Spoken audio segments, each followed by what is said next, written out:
Are you struggling with algae? Do you want to go from this to this in just a few steps? Today I'll be showing you exactly how to do it. So what you see here is a close-up of the glass showing a combination of green and brown algae as well as some green spot algae. But before I get to the part on how to remove green spot algae, let's look at the regular green and brown algae that are relatively easy to clean. What most people do is take a clean soft sponge or a clean microfiber cloth and wipe over the spot a couple of times. Sponges have pores, and whatever you wipe down will cling to these pores, and this will make it much easier to get the algae out of your aquarium. As long as you rinse the sponge a couple of times while cleaning, it will be a big help in the long term. In my case, I just skip the step of using a sponge and go straight to a razor blade, because when I remove algae from the glass, I want to leave it in the aquarium so my shrimp can graze on the algae that's floating around. You can also use any of these store-bought magnetic scrubbers, and they work well for removing green and brown algae, but not so much for the tough green spot algae we commonly get. These store-bought magnetic scrubbers normally has a velcro type material on the one side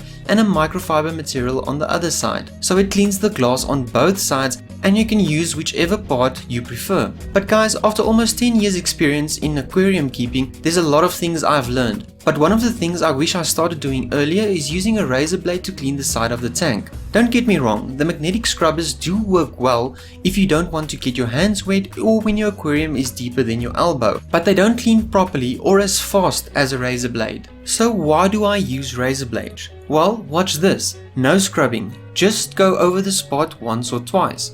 They are very cheap, they work extremely efficient and fast. You can remove almost all algae with one wipe, so you really don't have to use a sponge or magnetic scrubber at all. Razor blades can also last a long time if you dry them properly after every use. I throw it away as soon as I see a rust spot or any random mark developing on it. Alternatively, you can use a card from your wallet, as a card is made of plastic and it does not rust. Just make sure the card is clean and that it does not have a copper plate, as this can contain trace elements and it might kill your livestock. Using a card instead of a razor blade does take a bit longer and it's not as efficient, but it still gets the job done better than the magnetic scrubbers. So to sum up, I just use a razor blade to wipe down the surface once or twice. After that, I use a sponge and go over every spot at least once, just to put a bit of shine on the front viewing panel. Okay guys, now for your 3 tips. Tip number 1. If you have a bow front aquarium or any aquarium that has bent acrylic or glass, rather use a plastic card instead of a razor blade, as this will allow the card to bend and you won't scratch the glass or acrylic as I did with this one. Tip number 2. Always use a new blade, as even a minor imperfection on the blade's edge can scratch your glass or acrylic. And tip number 3.